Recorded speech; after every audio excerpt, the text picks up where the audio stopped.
Biar betik, haiwan ini merasai pengorbanan ibunya sejak kecil. Ini adalah koala, penghuni hutan eukaliptus di timur dan tenggara Australia. Koala makan daun eukaliptus yang pahit, beracun dan hampir tiada sumber tenaga. Jadi, nak jimat tenaga, ia tidur.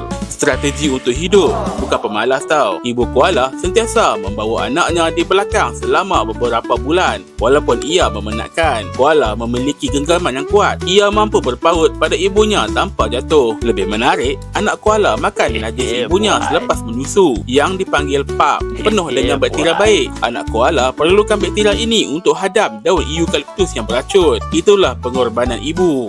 Itulah pelaburan untuk masa depan. Pelaburan. Mungkin sebab tu muka dia tenang je. Dia masih fikir, apa benda mak aku bagi aku makan masa kecil, tapi sekarang dia tak bagi tahu. selamat Hari Ibu. Yang belum subscribe, jangan lupa subscribe tau.